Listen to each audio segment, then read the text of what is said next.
بسم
الله الرحمن الرحيم. الحمد لله والصلاة والسلام على رسول الله وآله وصحبه ومن والاه وبعد.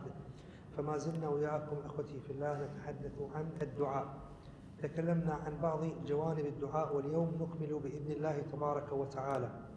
إخوتي في الله، الكثير من الناس يسأل ويقول أدعو الله تعالى ولا يستجيب لي فلماذا؟ Biz indi dua kılıq hakkında söyleşken idik. Bugün indi şu temana inşallah yapırız. Kay vakitine kardeşlerimizden şunday sorular bula. Mene dua kılam, sarayım ama lakin duama cevap yok. الجواب على ذلك أن النبي عليه الصلاة والسلام جاءه الصحابي الجليل سعد بن أبي وقاص وهو خاله من بني النجار، فقال يا رسول الله ادعو الله لي أن أكون مجاب الدعوة. Manda indi Peygamberimiz sallallahu aleyhi ve sellem'in indi durmuşundan cevap versek idi. Peygamberimiz sallallahu aleyhi ve sellem'in Sa'd ibn Vakkas degan sahabalarından var idi. Olar Resulümüz sallallahu aleyhi ve sellem yanına gelip sırada anardan dua kılalı deyip nerse. Hem de Rabbimiz Allah benim dualarımdan kabul eyleseydi, şulay dua kılalı ya Resulullah deyip Peygamberimiz'e müracaat etti. النبي صلى الله عليه وسلم كان باستطاعته أن يرفع يده ويقول اللهم اجعل سعد مجاب الدعوة، ولكن أراد نبينا صلى الله عليه وسلم أن يعلمنا درسا للأمة المحمدية إلى قيام الساعة. Peygamberimiz sallallahu aleyhi ve sellem indi kulların götürüp şunduk saatinin indi tilegen tırmışka aşırıydı. Rabbimiz Allah'tan sorarıydı da şunun bilen biteriydi. Ama lakin Peygamberimiz sallallahu aleyhi ve sellem kıyametke hadli ümmetine ders verdi. قال رسول الله يا سعد أطب مطعمك تستجب دعوتك، يعني ليكن رزقك حلالا ولا تأكل إلا حلالا ولا تكسب إلا حلالا تكن إن شاء الله مجاب الدعوة. Peygamberimiz sallallahu aleyhi ve sellem Sa'd ibn Vakkas'a hitib, Ebu Vakkas'a hitib. Ya Sa'd, sen rızkını halal kıl. Sen rızkını pak kıl. Rabbin Allah senin duanı kabul eyler. Yani şuna hitib Resulümüz sallallahu aleyhi ve sellem şu halal turmuşunun, halal rızkının mühimliğini duada beyan etti. ويحدثنا رسول الله صلى الله عليه وسلم عن رجل مدفوع بالأبواب. معنى مدفوع بالأبواب أي أنه إذا طرق الباب وأراد أن يدخل لا يسمح له، يطرد. مدفوع بالأبواب أشعث أغبر، أشعث شعره غير ممشط وغير مرتب، أغبر مغبر بالتراب من الأوساخ. يقول عليه الصلاة والسلام مطعمه حرام ومشربه حرام وغذي بالحرام فأنى يستجاب له؟ من هذا الذي يستجيب له إذا كان كل ذلك من الحرام؟ Peygamberimiz sallallahu aleyhi ve sellem indi dua kılıp her vakit şu Rabbimiz Allah'tan sıragan, şu işitini şakıgan kişini tasvirladı. Bu kişinin indi çeşleri tuzup bitken, tuzanga batıp bitken. Ama lakin hikmeti nersede bu kişinin indi aşağını haram, kiyingeni haram, indi özünün indi bütün turmuşu hayatı, maişeti haramga negizlengen. Niçin indi bu kişiye cevap verilir? Bunun duasına cevap kaytarılır diye Peygamberimiz sallallahu aleyhi ve sellem. ربنا تبارك وتعالى أمر الأنبياء والمرسلين حتى الأنبياء حتى المرسلين قال يا أيها الرسل كلوا من الطيبات واعملوا صالحا، يعني قدم الحلال على العمل الصالح. كلوا من طيبات ما رزقناكم، أي ليكن طعامكم من الحلال، شرابكم من الحلال، لباسكم من الحلال، ثم قال واعملوا صالحا. فإذا كان الأنبياء والمرسلون يوصون بهذا فنحن أيضا نوصى بهذا.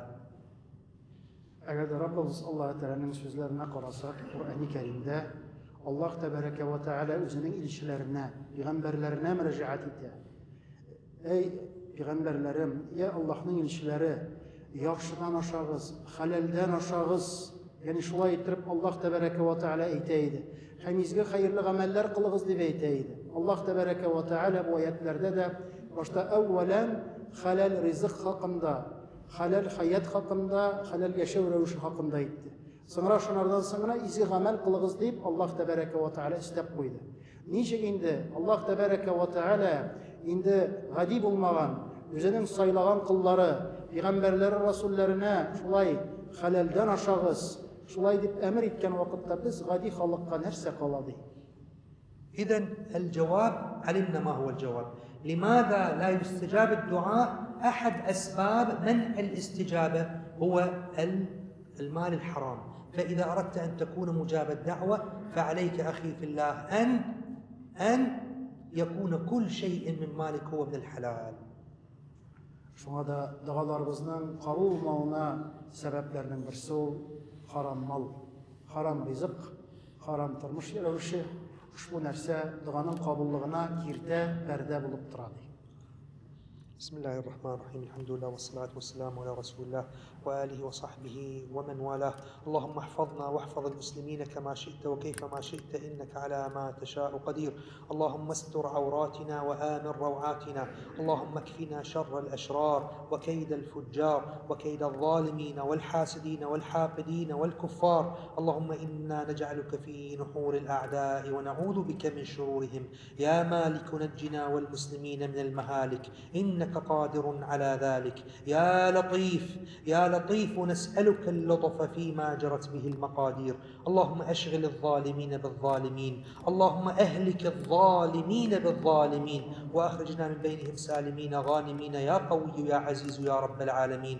اللهم عجل فرجك ونصرك وتأييدك وغوثك لعبادك المستضعفين، واقصم ظهر كل جبار عنيد ظالم معتد مريب يا قوي يا عزيز يا رب العالمين. تقبل اللهم منا صلاتنا وصيامنا وقيامنا واستجب لنا دعاءنا برحمتك يا أرحم الراحمين.